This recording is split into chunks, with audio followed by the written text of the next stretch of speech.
Великий четверг. Митрополит Антоний Храповицкий. Слово в Великий четверг о любви к ближним. Среди печальных воспоминаний Страдной Седмицы один только нынешний день, четвертый, преизобилует событиями и воспоминаниями не то чтобы совсем радостными, но утешительными. В этот день мы, слушатели евангельских чтений, песнословий церковных, несколько отвлекаемся от мрачных картин иудейской злобы на Спасителя и вводимся в горницу Сионскую, зрим Христа среди друзей Его. Слышим глаголы любви Его, внимаем тому, как Он, возлюбли свое сущее в мире, до конца возлюби их. От Евангелия от Иоанна, 13 глава, 1 стих. Сообразно с более светлыми евангельскими воспоминаниями, и храмы Божии, напевы церковные, состав службы в день сей принимают вид и дух праздничный. Не скорбь, а тихая, примиряющая надежда и смиренное благодарение вселяют в наши сердца. Мы преклоняемся в сознании собственной немощи перед величием любви Христовой, которая в эти страшные дни, почти в самый час предания, восторжествовала над ужасной скорбью оклеветания, заушения, оплевания, распятия и смерти. Восторжествовала настолько, что могла во всей божественной красоте с отеческой нежностью излиться на учеников Христовых. Сия-то торжествующая любовь и есть причина церковной радости в дни скорбей. Вот Господь устраивает ученикам праздничную вечерю, умывает им ноги, как последний раб. Он говорит им об общей их измене, но сейчас же прощает им их немощь и сам же утешает их в том, что Он ими же будет оставлен. Вы оставите меня одного, но я буду не один, Отец со мною.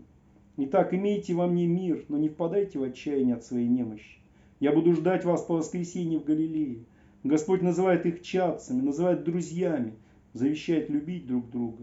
И войдя в сад Гефсиманский, когда уже приближался к нему предатель, молится небесному Отцу, чтобы все его ученики и даже все те люди, которые уверуют во Христа по слову их, соединились вместе в одно таинственное общение с Ним и Отцом Его, подобно тому, как во Святей Троице сохраняется вечное единство между божественными лицами. Вот она, святая божественная Христова любовь.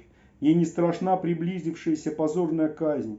Она не хочет сокрушаться о предстоящем сегодня пленении с оружием и дрекольми, о заушении в доме нечестивого первосвященника, о веревках, о бичевании, о терновном венце, о поругании и страшном распятии крестном. Она знает только то, что пришли последние часы земного общения с немощными и непросвещенными, но чистыми сердцами учеников. И вот она возгорается предсмертным пламенем святой ревности о их просвещении и гласит им о святом таинстве Евхаристии, учит их смирению, взаимной любви, надежде на Бога, терпению скорбей и утешению от Святого Духа. Не к одним апостолам, братья, но и ко всем нам, христианам, распространяется объятие своей любовь божественного Спасителя нашего, грядущего на вольную страсть. Як уже аз возлюбих вы, да и вы любите себя, а сем разумеет все, яко мои ученицы исти, аще любовь имати между собою. Идя на страшную смерть и страсть, я всю душу свою влагаю на любовь к вам, как бы так говорит Господь. Да любите же и вы друг друга, как мои последователи. Такова моя заповедь. Да, братья, заповедь крепкая, приказание властное. Ибо скажите теперь, какая хотя бы и самая лукавая совесть может освободить себя от такого долга любви, благодарения, благоснисхождения и самозабвения? Сказал бы я, что не нуждаюсь в ближних, довольно того, что я сам буду чист от лжи, беспутства и неправды, но препятствует мне пример святейшего Сына Божия, за правду свою великомого на казнь, но все же устремляющего взор любви и слова утешения к ученикам и ученицам своим. Сказал бы я, что не могу благодарить людям, потому что они грубы, глупы и неблагодарны, что не оценят любви, но и здесь Евангелие замыкает уста мои, обнаруживая немощь, неразумение и измену тех, кому была обращена нежная любовь Спасителя. Наконец, сказал бы я то, что так любят повторять сыны нынешнего маловерного и нетерпеливого века. Сказал бы, мне самому тяжко, скорби облекают меня. Не любить, не благотворить я не могу, а только быть любимым, сам я нуждаюсь в утешении. Мне не до других. Но каким жгучим стыдом покроются слова эти, лишь только я вспомню о тайной вечере, о прощальной беседе, о слове утешения к Пречистой Матери, к ученику со креста и к покаявшемуся разбойнику. Так, братья, связанный и обвиненный Христос связал наши сердца, чтобы они не уклонялись с лица лукавствия, не пищевать и вины о грехах. Он, которого не мог оправдать двоедушный Пилат пред его врагами, отнял всякое оправдание от нашего двоедушного сердца, если бы оно пожелало освободиться от уз любви и самораспятия.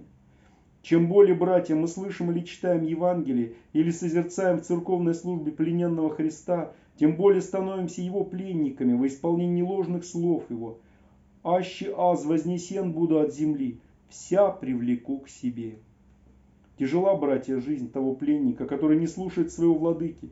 Всякое непослушание его карается тяжкими побоями. Плен духовный, плен сердца можно, правда, освободить не от этих бичеваний, не от укоров, просвещенной Евангелием совести, но от того, чтобы ощущать ее удары.